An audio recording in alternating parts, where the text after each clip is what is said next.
નિષ્ણાંત અંબાલાલ પટેલે ઉત્તર તેમજ મધ્ય ગુજરાતમાં 24 જુલાઈ સુધી સામાન્યથી અતિ ભારે વરસાદની આગાહી આપી છે। ઉત્તર મધ્ય ગુજરાતમાં વરસાદની આગાહી આપવામાં આવી છે। હવામાન નિષ્ણાંત અંબાલાલ પટેલે આગાહી કરી છે 24 જુલાઈ સુધી સામાન્યથી ભારે વરસાદ જોવા મળી શકે છે। અને તારીખ 24 સુધીમાં તો લગભગ ઉત્તર મધ્ય ગુજરાતના ઘણા ભાગોમાં વરસાદ થવાની શક્યતા રહેશે, જેમાં વડોદરાના ભાગો, આણંદના ભાગો, નડિયાદના ભાગો ઉપરાંત ખેડના કપડવંજના ભાગોમાં વરસાદ થવાની શક્યતા રહેશે। જંબુસરના ભાગોમાં વરસાદ થવાની શક્યતા રહેશે।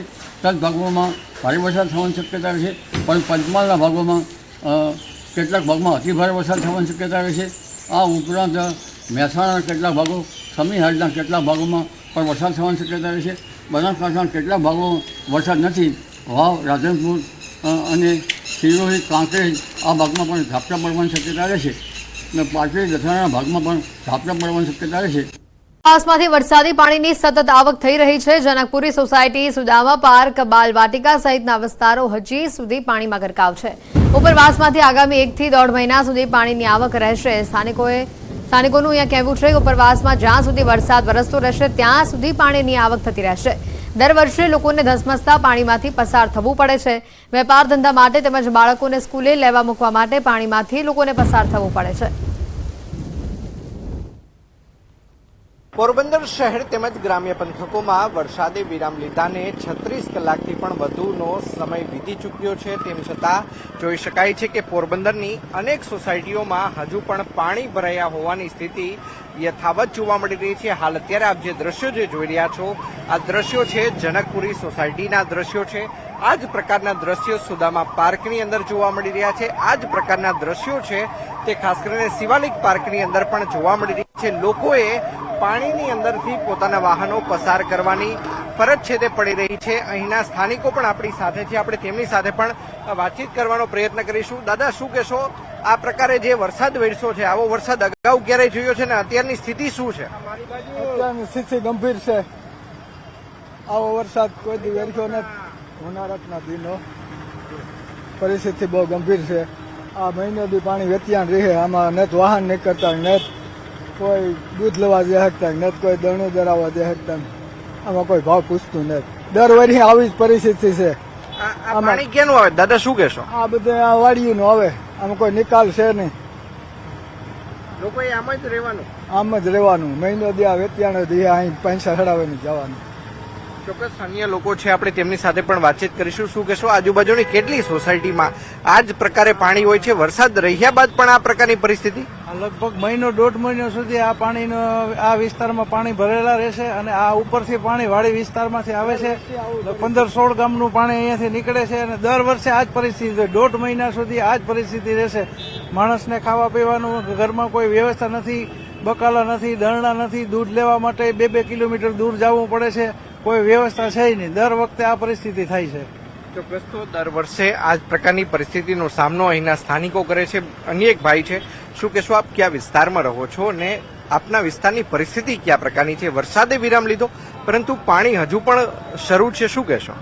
હા, હું સુદામા પાર્કમાં રહું છું અને આ જ પરિસ્થિતિ છે બધાની। પાણી એટલું બધું આવ્યું છે કે ઘરોમાં પાણી ઘૂસી ગયા છે, માણસને બહુ હાલાકી થાય છે નીકળવામાં। છાસ દૂધ માટે છોકરા બાળકોને સ્કૂલે, અત્યારે તો રજા છે, સ્કૂલે જવા માટે 1 મહિનો 1.5 મહિનો આવી જ પરિસ્થિતિ રહેશે। ઉપરવાસમાંથી જે પાણી આવે છે એનો કોઈ નિકાલ નથી, એટલા માટે આ પાણી અહીંયાથી જ નીકળે છે। તો આની કંઈક સુવિધા કરે સરકાર। અહીંયા કોઈ ડાયવર્ઝન નથી કે આ પાણી છે તે અન્ય જગ્યાએથી ડાયવર્ટ થઈને? કારણ કે તમારી અનેક 10 થી 12 જેટલી સોસાયટી છે કે જ્યાં આ જ પ્રકારે પાણી આગામી સમયમાં પણ નીકળતું રહેવાનું છે?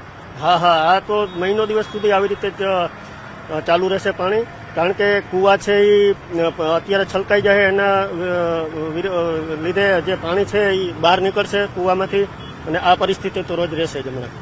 તેમની જે સોસાયટી છે તેની અંદર આગામી 1 થી 1.5 મહિના સુધી આ જ પ્રકારે પાણી છે તે ખાસ કરીને ભરાયેલા રહેશે। તેમને જો પોતાના બાળકોને મૂકવા જવું હોય તો પણ આ જ પાણીમાંથી તેમને પસાર થવું પડશે। તેમને કોઈ જગ્યાએ ચીજ વસ્તુઓ લેવા જવી હોય, પોતાના વેપાર ધંધા રોજગાર અર્થે જવું હોય તો પણ આ જ પ્રકારની પરિસ્થિતિનો સામનો છે તે કરવો પડશે। અન્ય પણ એક વૃદ્ધ આપણી સાથે છે, આપણે તેમની સાથે વાતચીત કરીશું। કાકા, શું કહેશો, જે રીતે 48 કલાકમાં 27 ઇંચ વરસાદ વરસ્યો હતો, આવો વરસાદ ક્યારેય અગાઉ જોયો છે? ના, આવો વરસાદ અટાણે લગભગ 75 વર્ષ પહેલા નથી જોયો. 75 વર્ષ પહેલા પડ્યો હોય તો ભલે, બાકી અત્યારે તો દરેક આ વમળમાં માણસ અટાણે અટવાઈ જાય છે, તો નીકળવા માટે બહુ મુશ્કેલ પડે છે.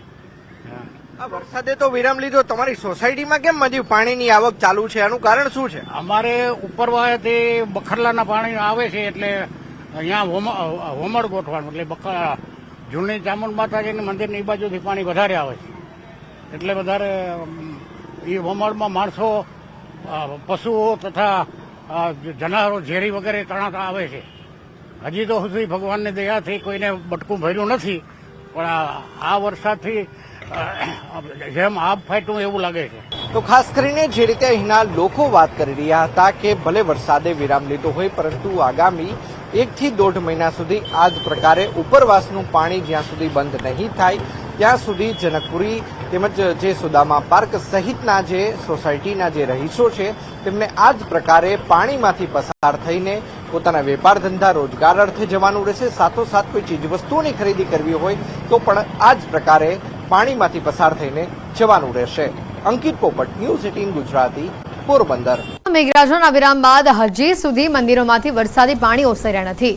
વીર વચરાજ દાડાના મંદિરમાં વરસાદી પાણી ભરાયેલા છે. પૂજારી મહેશ ગીરીએ જણાવ્યું કે 2 દિવસ પૂર્વે લોકોના ઘરોમાં પાણી ઘૂસી જતા અહીંયા આશરો આપવામાં આવ્યો હતો.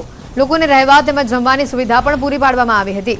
જ્યાં સુધી ઉપરવાસમાંથી વરસાદી પાણીની આવક થતી રહેશે ત્યાં સુધી મંદિરના પરિસરમાં પાણી ભરાયેલા રહેશે. મંદિર પરિસરમાં 1 થી 1.5 ફૂટ પાણી ભરાતા દર્શનાર્થીઓને હાલાકીનો સામનો કરવો પડ્યો. ભક્તો મંદિરની બહારથી જ દર્શન કરી રહ્યા છે.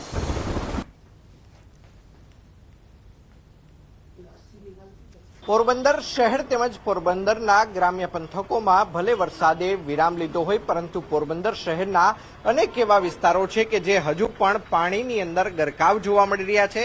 ખાસ કરીને હાલ અત્યારે આપ જે દ્રશ્યો જે જોઈ રહ્યા છો, આ દ્રશ્યો છે પોરબંદર શહેરની અંદર આવેલા વચરાજ દાદાના મંદિરના દ્રશ્યો છે કે જ્યાં હજુ પણ મંદિરની અંદર 1 થી 1.5 ફૂટ જેટલું પાણી છે તે મંદિરની અંદર ગરકાવ થયેલું જોવા મળી રહ્યું છે. લોકોએ જો અહીંયા દર્શન કરવા આવ્યા હોય તો કેટલાક લોકો અંદર આવે છે, પરંતુ મોટા ભાગના લોકો છે તે બહારથી દર્શન કરે છે. અહીંના પૂજારી આપણી સાથે છે, આપણે તેમની સાથે વાતચીત કરવાનો પ્રયત્ન કરી. બાપુ, શું કહેશો, હજુ આ પ્રકારની પરિસ્થિતિ કેટલા દિવસ રહેવાની છે? 12 દિવસ સુધી આમ 10-12 દિવસ સુધી પાણી વાડીઓનું બધું અહીંયા જ આવે પાણી. કોઈ નિકાસ 15 દિવસ આમ રહે પાણી. જે રીતે 48 કલાકમાં 27 ઇંચ જેટલો વરસાદ વરસ્યો ત્યારે ક્યાંની પરિસ્થિતિ હતી? બાપુ, શું કહેશો? ત્યાં તો બહુ ભયંકર પરિસ્થિતિ હતી. આટલું પાણી હતું અંદર. આ બાજુ વંડિયું પડી ગઈ, આ બાજુ બધું વેર વિખેર, અમુક અહીંયા પછી આશરો આપ્યો રાતે હુવા હતો. રૂમ ખોલી દીધા, અહીંયા રહ્યો ને અહીંયા બનાવીને ખવડાવી બીજું હું. તેમને આ જગ્યાએ આશરો આપવામાં આવ્યો હોવાનું આજે મહેશગીરી બાપુ છે તે જણાવી રહ્યા છે. હું કેમેરામેનને પણ વિનંતી કરીશ કે તે આ દ્રશ્યો બતાવવાનો પ્રયત્ન કરે કે જ્યારે લોકોના ઘરની અંદર પાણી ઘૂસી ચૂક્યા હતા ત્યારે આ જ વચરાજ દાદાના મંદિરની અંદર લોકોને આશરો આપવામાં આવ્યો હતો. સાથોસાથ તેમને ભોજનની પણ વ્યવસ્થા અહીંથી જ કરવામાં આવી હતી. અહીંના લોકોનું કહેવું છે કે ભલે વરસાદે વિરામ લીધો હોય, પરંતુ ઉપરવાસનું પાણી જ્યાં સુધી બોખીરા વિસ્તારની અંદર આવતું રહેશે ત્યાં સુધી આ જ પ્રકારે મંદિરની અંદર વરસાદી પાણી છે તે ઘૂસેલા જોવા મળશે. અંકિત પોપટ, ન્યૂઝ 18 ગુજરાતી, પોરબંદર. ધોરાજી માટી ખાસ કરીને મારડ ગામ વિસ્તારમાં પણ ભારે વરસાદથી ખેડૂતોને નુકસાની વેઠવાનો વારો આવ્યો છે. ખેડૂતો દાવો કરી રહ્યા છે મોટી મારડમાં 11 ઇંચ વરસાદ ખાબકતા ચીખલિયા રોડ પરનો ચેકડેમનો પાળો આખો તૂટી પડ્યો છે. અહીંયા પાણી વહી જતા જેના કારણે ખેડૂતોના જે ખેતરો છે તેમાં પાણી ફરી વળ્યા છે. તો બીજી તરફ રોડ ઉપર પાણી હોવાથી ખેડૂતો પણ પાણીમાં ફસાયા છે. ખેડૂતોનું કહેવું છે કે ચેકડેમોનો પાળો તૂટતા ઘણા ખેડૂતોના ખેતરોની અંદર જવા આવવાની પણ તકલીફ પડી રહી છે.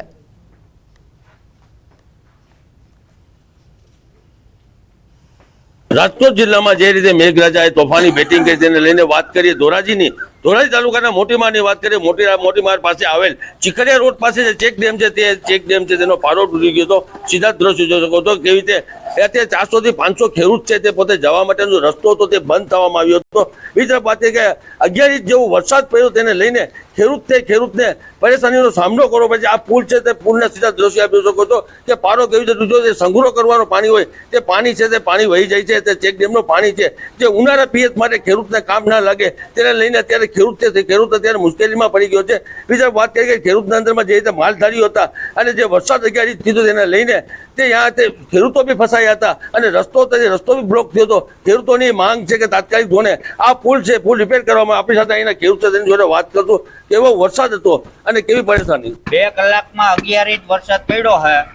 આ રસ્તો અમારા ખેડૂતનો ધોવાઈ ગયો છે. ઓછામાં ઓછા 400 થી 500 ખેડૂતને આવરો વાડીનો બંધ થઈ ગયો છે અને અમારે ખેતી ઉપર જ બધું છે. અટણે જવા આવવામાં બધી એવડી તકલીફ છે અને અડધા તો વાડીઓમાં હોવું પડ્યું હતું 2 દિવસ સુધી તો ખાધા પીધા વગર. માલધારીઓ તો બધાય ફસાઈ ગયા હતા કેમ કે એ લોકોને તો બાયણે નીકળવાનો વેત જ નહોતો આવ્યો, પણ ખેડૂત ઘણા ફસાઈ ગયા હતા. આ એકી સાથે જે વરસાદ થયો એટલે એ નુકસાની થઈ છે. તો એના માટે આજે આપણે જે કરવાનું છે એ અત્યારે જે કાંઈ જેના આમાં આવતું એ કરી દઈએ. ખેડૂતો એવું કહી રહ્યા છે કે વરસાદ તો સારો થયો પણ વરસાદ સારો થતા ખુશી બી છે. બીજી તરફ વાત કરીએ પાકનો સાવ ધોવાણ થઈ ગયો છે. જે રીતે વરસાદ 11 ઇંચ એક ધારો વરસાદ પડ્યો તેને લઈને તે પારો તૂટી ગયો. આપ સીધા દ્રશ્યો જોયો કેવા દ્રશ્યો છે. આપ સીધા જે વીજ પોલ છે તે વીજ પોલ બી ધરાશાય થઈ ગયા હતા અને અંધાર પર છવાઈ ગયો હતો. જે રીતે 11 ઇંચ વરસાદ પડ્યો તેને લઈને અત્યારે ખેડૂતો એવું કહી રહ્યા છે તાત્કાલિક ધોરણે આ પુલ છે રિપેર કરવામાં આવે તો ખેડૂતોને કોઈ પરેશાનીનો સામનો ન કરવો પડે. મુનાફ બકાલી, ન્યૂઝ ગુજરાતી, મોટી માર.